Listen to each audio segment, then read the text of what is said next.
Pay transparency laws are rolling out across the U.S., including in states such as California and Washington, and in New York City, echoing similar legislation in countries like Denmark and Belgium. These laws make it compulsory for employers to post salary ranges alongside certain job offers. Advocates argue that these laws could tackle inequality in the workplace, but some warn that this could foster conflict among workers or even bring wages down. Sally Patterson reports from New York. The application process for job seekers is in the middle of a shake-up. A spate of new laws is helping jobs stand out from the crowd by requiring companies to provide salary ranges up front to applicants. Most jobs, depending on your work experience, so if you have like 5 years of work experience, say working in fashion or even working at a bank, you don't want to work at a place that if you know you have the work ethic and you know you have the experience behind that, you don't want a low salary. I think it's important to understand what you're getting yourself into when you're going for a role. Yeah, just transparency is important. It would not affect my likelihood of applying for a position. Generally, I think people know what their rate of earnings would be for within the market, and they should be free to negotiate their own wages.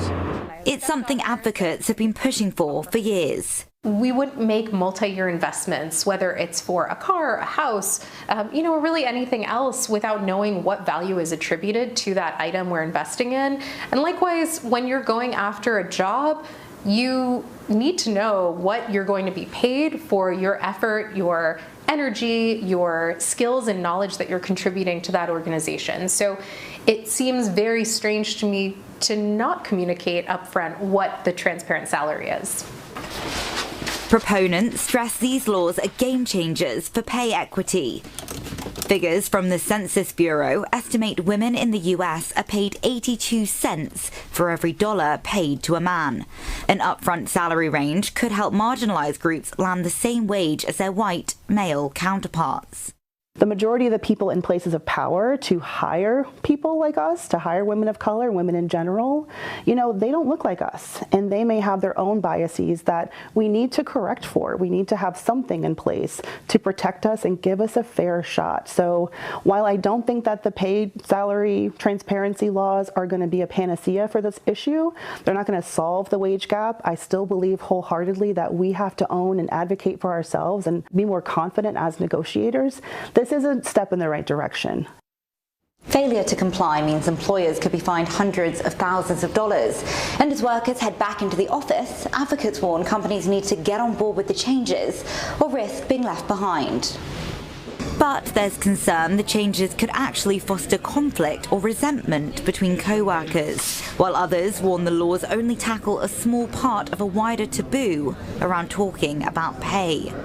And researchers at Brown University have found pay transparency laws could have an unintended consequence, bringing overall wages down. The research is theoretical based on economic modeling. Some of it's looking at different state laws passed in the U.S., where we compare the impact of these pay transparency policies that are passed in, let's say, New York, but not in New Jersey until at a different time. And we see the evolution of wages across these states. What we found is that in states that passed the pay transparency laws, after 3 years, wages were about 3% lower than we predict they would have been without these laws. Overall, I think there are trade-offs with any complicated policy like pay transparency that affects both workers and firms, and people react strategically. So I think there's some good and probably some bad as well. Experts say a move towards more transparency laws are likely in the coming years, but whether these will be enough to narrow pay inequity is yet to be seen. Sally Patterson, CNA, New York.